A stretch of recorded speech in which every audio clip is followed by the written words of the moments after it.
We are backstage. I guess we're in a kind of a bathroom situation at the Hampton with David Lee Roth in the background and a party in mind. And let me just say one thing to you that I want to... No, let me say, listen to the echo in this place.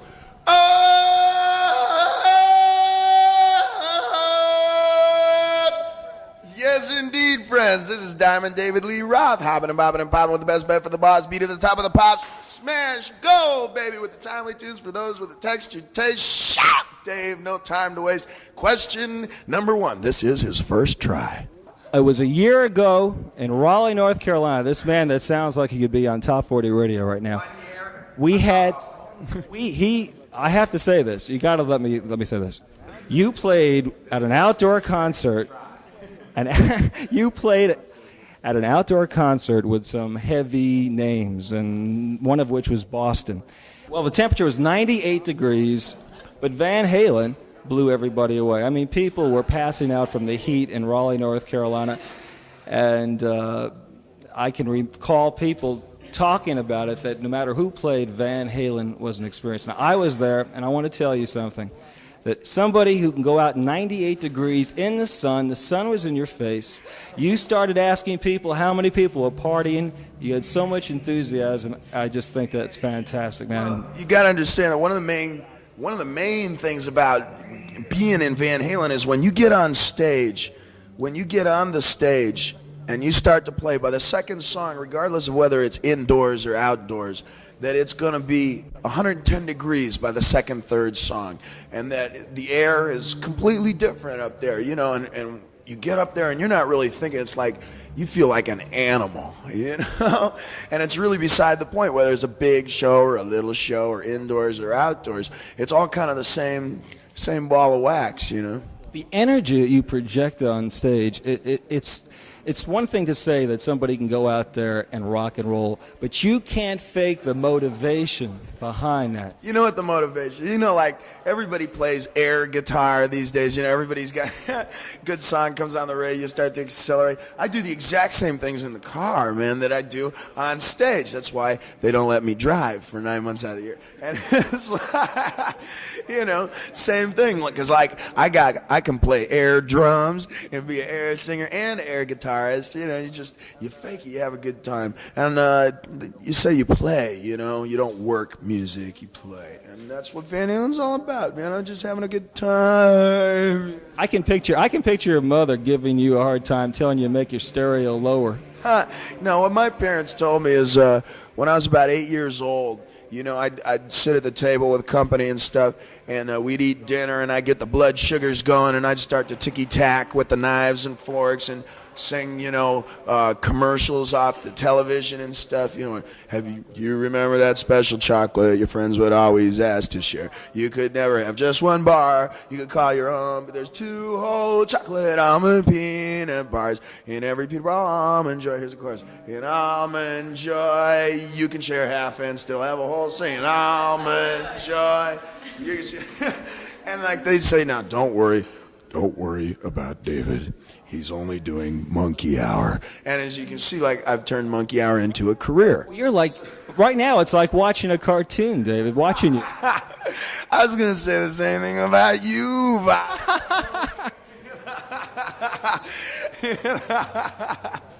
Well, since we're talking about this parent thing, did they, before you made it, and that's a whole nother story, did they want you to have something to fall back on? Did they have things in mind that would like to see you as a lawyer? Well, I did have a lot to do with lawyers when I was younger, but I never wanted to be one. So it was, you know, my parents always knew that my picture would be on walls all over the United States sooner or later. They just thought that it would be post office walls. So, you know, and for now, like down in Cincinnati, it is. So, hey, Mom, I don't know. I knew what I wanted to do since I was 8, 9 years old, and they've been fighting it ever since. And as you can see, you know. Okay, let's talk about when the first album came out. I'll give you my perspective as I remember it.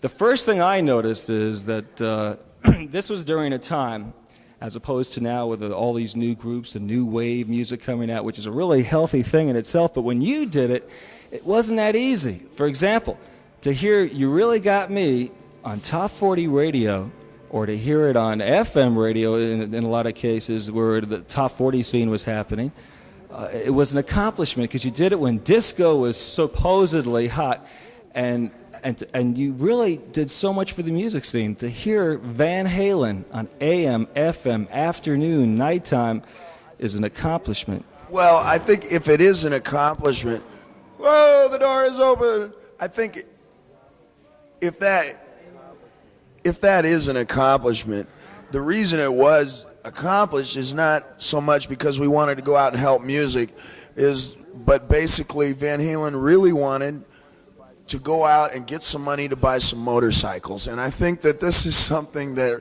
really make you try. Besides that, we had our love lives at stake, and we're building our T-shirt collections, and this is something that you really have to strive for.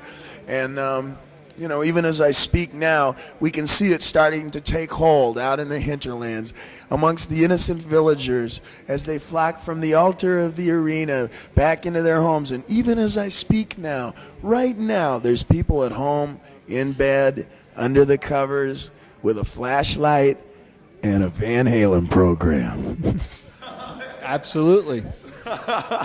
Well, that's it, because you weren't trying to have any particular image. You weren't trying to report the news. You didn't come out as, hey, we have something to say. You are a party band. The fun, the vibrations, the sweating, the goosebumps that your music gives, these are just adjectives to explain what... It's excitement. People are going to walk out of the Van Halen show, they're going to feel like the building can fall on them. Nothing's going to... They feel like the car could hit them. Nothing's... it's like, woo! I like that feeling, man, and I get it every time we play, and you can give it a title. You can say, oh, you feel powerful. Oh, you feel sexy. Oh, you feel whatever. Whatever you want to call it, that's fine. The fact is you have that feeling, and if it feels good, it is good. That's the only standard for music or for live show or if you have to find a wife or anything. It's like, sometimes there are a lot of things that you can think too much about, and you kind of ruin the whole idea. Yeah, exactly what you're talking about. Well, that's it. The music, you can listen to just a couple of sounds, a couple of notes from a Van Halen record, and you were able, after the 60s, after the 70s, you were able to come up with such a distinct sound. I'm not saying you racked your brain trying to figure it out, but you did it. And that's one of the reasons I think the album took off so fast. And also the equipment sounded like it was wired different or something. It had a unique sound. It's real live. Van Halen records live because if there is any concept, it's a lack of concept. There are no rules here. That's why I got this job, It's like, I can do anything I want to, and I'm expected to. I'm supposed to. And if I'm faking it just to try and sell you something, I go, oh, this character's wearing a three-piece suit. Let's whoop up a little disco. It's like, hey, I might have a hit for a year, maybe even 2 years if I'm slick. But besides that, people gonna find out. People gonna know. They're gonna smell it, And Van Halen's whole idea is just we do what we are. Who do we think we are? Here's the answer to the question, friends, you've been asking yourself for the last 4 years. The answer is, I don't know. You get paid to go home, watch your TV, drink a few beers, and come up with ideas to make money. Well, it takes more than a few beers, but what you're hearing out there is Van Halen sound checking the 55-ton gun. That's what we call it. We're taking this around the world. Van Halen World Invasion 1980. This is the second American assault. The last American assault was triumphant success.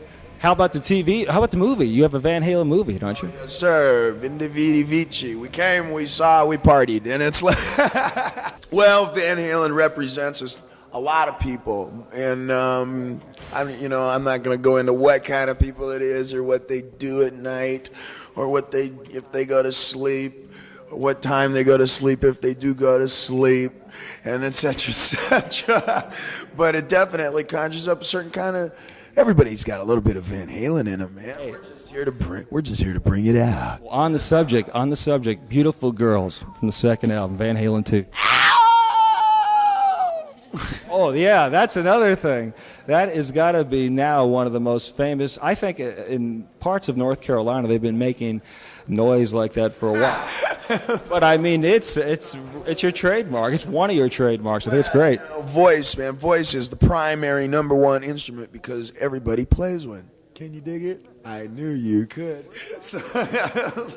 We're talking with David Lee Roth from Van Halen. You got lice? This is fun. This is fun. Listen, man, I'm just trying to be there, you know? I'm just trying to be inside the radio for all you out there in radio land. Feel the sound of my voice. Take the radio and place it against your body. Now, feel my words as they travel up your spine and deep into your mind. All right, huh? My private little joke on 1.5 million people once. Listen, rock and roll. You have the ability to get so loose down to earth. Are you like this? No, it's not that. Now, what I'm holding up here... It's from Africa. Yes, indeed. Now, you know what it is? It's attitude. No, it's environment. No, I ain't got one of those either.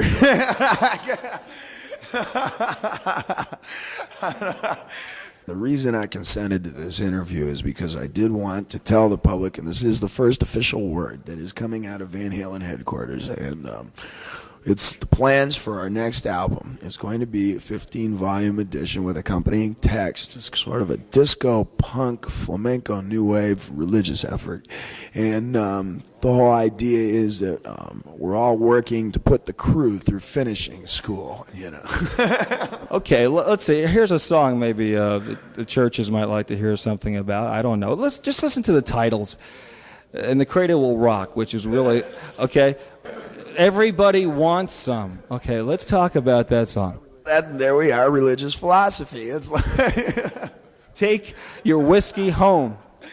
Well, you know, it's like gadamus igitur. That's ancient Latin, Greeks or something. It means, and let's party. What's the difference? You know, they just didn't have records in. They had platform shoes, so, you know. Talking about partying, West Coast partying as opposed to East Coast partying. Any difference? People in the South different? Do you get a chance to soak up the area? Yeah, this is something that I've really paid attention to on a cultural, sociological level, and I have noticed that they drink a little better beer around here. But besides that, there's really not too much difference, you know. Hey, listen, don't pay any attention to me.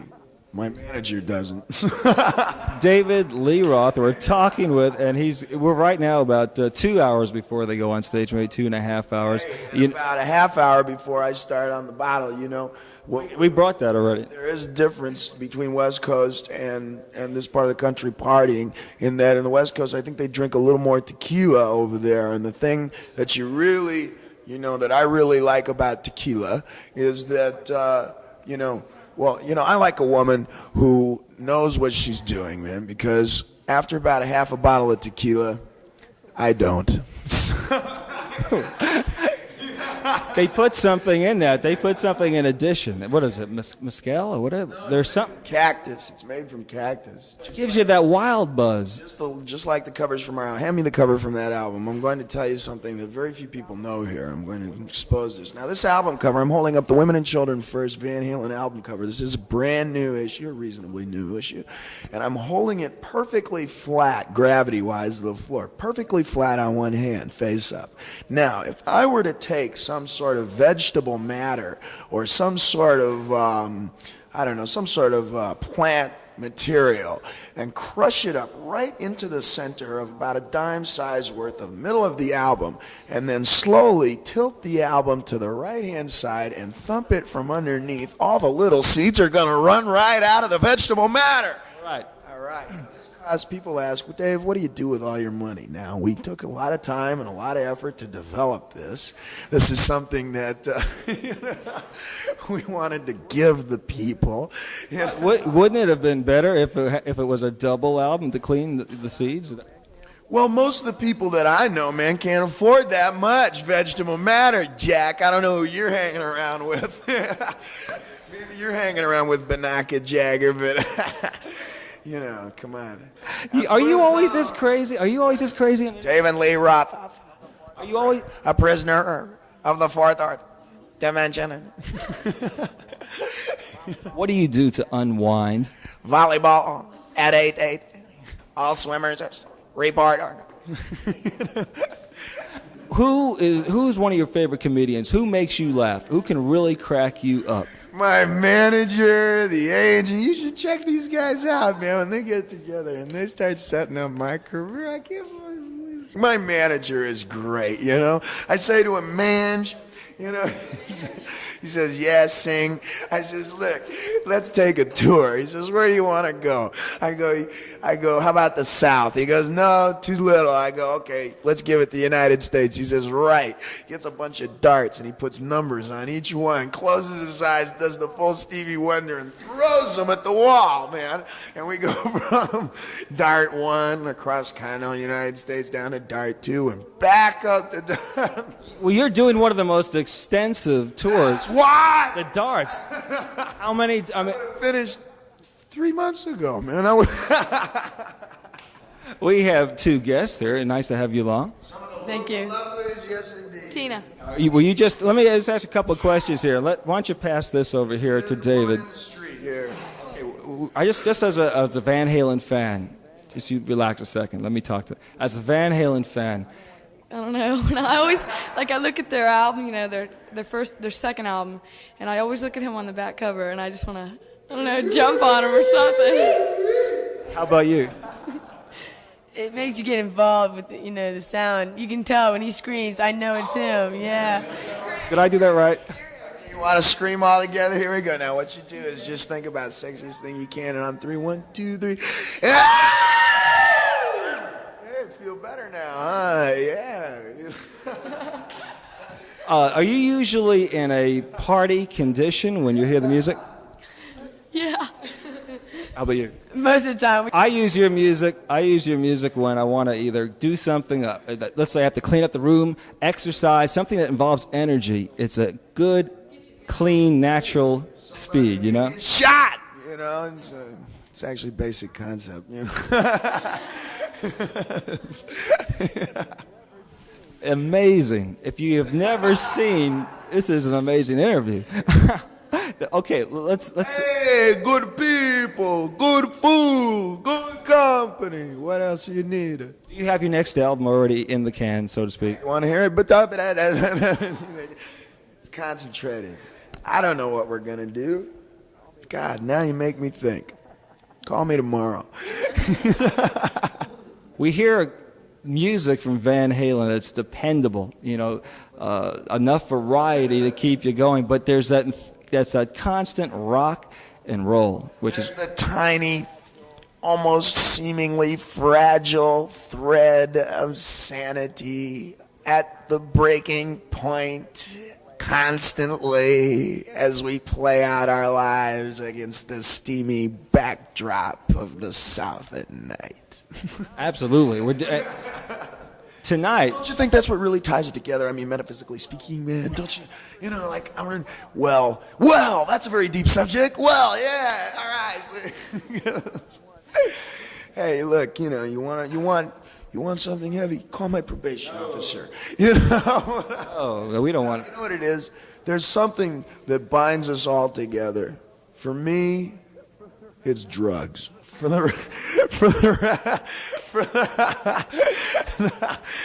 jiving. You think I'd say that on the radio? So, somebody asked me the other day, they said, Dave, you know, regardless of what you used to do before, and they says, you know, do you do more drugs now? Do you drink more? Do you do more drugs now that, you know, you're in the rock and roll band and you're happening? And I thought for a moment, I said, no, but we do better drugs. You might relate to this. Bon Scott, in an interview I did with him shortly before his death, he said that touring in America is the cheapest way to get high because you don't have to buy any pot. You get off on the stage. Is that true? Can you get enough from your fans? Well, what happens is, you can't be doing that stuff all the time, or you ain't going to get any air when you jump, You try and catch some altitude when you're weighed down with a lot of things. But besides that, you get 10,000 people who've been drinking, and they all face in one direction at one point and go, bah! You ain't only going to get high, but it's going to change your hairstyle. So David, 1 year ago, coming out after being introduced on stage, and I remember one of the first things you did when you were communicating with the audience, hot as hell out there. You were just sweating. You went to one side of the stadium, how many people out here are hot? And then they gave an answer, and it wasn't loud enough. You got it from one side, then the other side, and the other side. And you just got the partying out of everybody. People were passing out, had headaches, were exhausted, thirsty. You just got to imagine this outdoor scene. True, man. Should have seen the audience. So, now you talk to people, you get up there. Well, I'm not a goldfish, man. You didn't pay $10 or whatever the hell it is these days. Come in and see a goldfish in a bowl, oh, what a nice castle. I love that color sand. You didn't, you came in, man, to, see somebody do something, like make an effort, so I knew you could. It's like, I'm going to talk to people. I like to talk. I like to rap, Most of it's lies, but who isn't out there? Sometimes you might be saying something that you think makes no sense. You're doing it for fun. But if you think about it later... just having fun makes sense. Ta-da! Ta-da! We came up with something. In the interview, that's the end of the career. Thank you. What are you going to do, Bob? Law. David Lee Roth. 3 albums out on Warner Brothers. From the very first one, a success, to say the least. Succeeding faster than you expected. Did you think you were going to take off that fast? Honestly. I'm going to tell you, man, I think 10% slower since I started this band. So did I think I was going to take off? I had no idea. Well, this fast. You knew you were going to take off. You had to with the energy and what you had, We were always, working on something. And, you held odd jobs and stuff. You painted numbers on the sign curb and then go in and tell a lady it's already painted. She owes you $6. And you just have a good time, I want to go to the song You Really Got Me, from talking about painting a lady's roof. It's a hard segue, but You Really Got Me. It was a terrific song. It is a terrific song. But what did you do to it that made it so magnetic, where it just grabs you off the radio? Well, what we did do it is we kind of snuck up behind it, and it really didn't notice, and we came up and we started to put our arms around its belly and started to notice, and we started to put our nose right next to its ear and stuck out our tongues, and the song came around.